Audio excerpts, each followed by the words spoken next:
Hello and welcome for Skedlive for Friday, February 14th. I'm Savannah Chiblo. The jury in the coroner's inquest into the death of 5-year-old Jeffrey Baldwin has determined it was a homicide. The Toronto inquest began in September and saw over 300 exhibits detailing how Jeffrey's grandparents severely abused him. The jury has made 103 recommendations for Ontario's Child Protection Services. The possibility of a spring provincial election looms larger after last night's by-election results. The Progressive Conservatives held on to the riding of Thornhill. The NDP took the Niagara Falls riding away from the Liberals. Many Ontario post-secondary students start reading week after today's classes. Let's check in with Adam Janssen on what kind of weather we can expect during the break. Thank you. Today we will see a high of -3 and low of -8. Expect light snow with less than 1 centimeter. And now, here's your 5-day forecast as we head into reading week. Tomorrow it will reach a high of -6 and drop to a low of -13.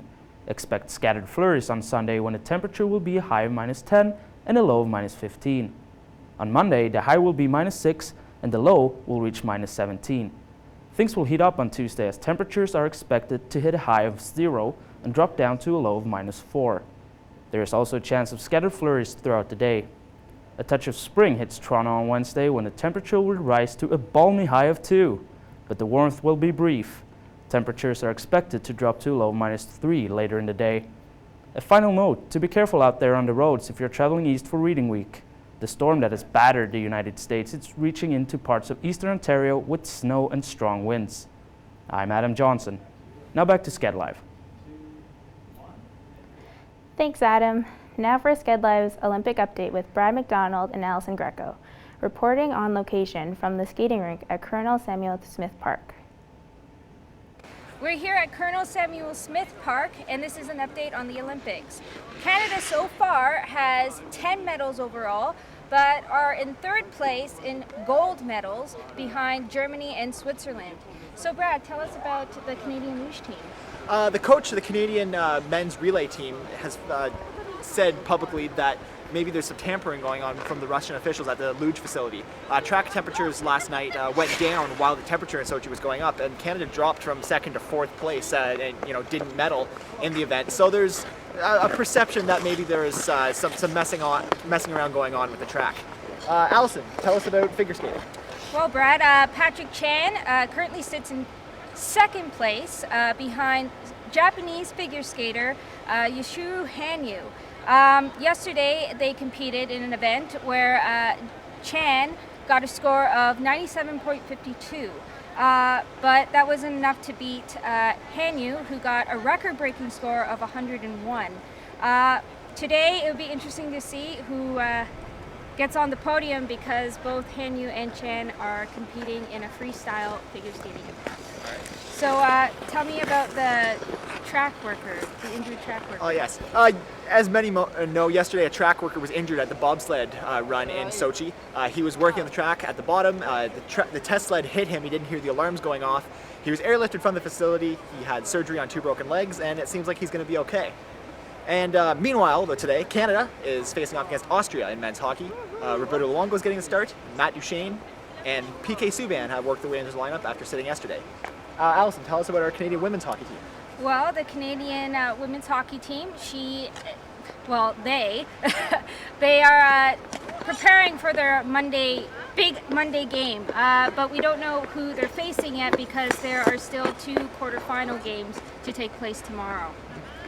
So, I guess that's it. I'm Allison Greco. And I'm Brad McDonald. This is us at Colonel Samuel Smith Park, and we're going to go for a skate now. Bye-bye. Thanks, Brad and Allison. And now for our weekly look at what's happening on the Toronto political scene. We go to Duncan Spence with the City Council report. Good afternoon. My name is Duncan Spence, and this is your Skedlive City Council report for Friday, February 14th. Joining me today are our municipal affairs reporters, Brad McDonald and Adam Janssen. Adam, would you like to tell me a little bit about what you covered this week? Sure, I went down to City Hall and covered the Board of Health meeting. Right on. What was involved in the Board of Health meeting? I look specifically at the student nutrition program, which is a program for students who might not have time to eat before school or might not afford to buy their own breakfast or lunch. So what's the program entail exactly?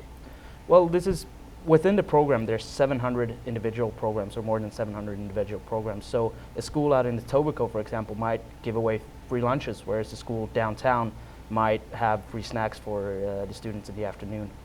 So the program's been successful so far. Are they planning on expanding it in the future? Well, the Board of Health wants to expand it. The City of Toronto is currently funding 14% of the program, and by 2017, they want to put that number up to 20%. So yeah, definitely they're looking to expand in the future for sure. Excellent. Brad, what did you follow this week? Well, I've been reading about the Ombudsman's 2013 annual report. It came out on Wednesday. Now, could you give us a little bit of detail about what's in the report?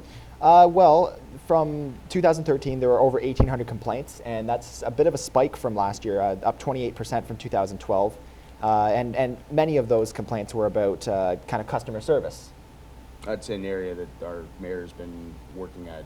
Yeah, well, Rob Ford, he's always kind of prided himself on providing customer services in like his signature on his email, and it's come up this week and it's been in conversation, and a lot of people are saying that it's because the resources are a bit tighter. Rob Ford has scaled back on the hiring of people to work for the city, as well as he slashed a lot of jobs too. So I think the ombudsman kind of said that the resources are spread kind of thin. Do you think this is going to become a campaign issue for Ford? Well, I would think that his opponents would use it as ammunition against him for sure. So what comes next for City Council? Well, there's a full council meeting starting on Wednesday, so that's what's next. Excellent. Anything else that you plan to be reporting on that's coming up soon? Well, there are a bunch of items on the agenda for council. For example, the city might bid for the 2025 World Expo. I went down to City Hall a couple of weeks ago when the Economic Development Committee discussed whether or not the city should move forward with the bid.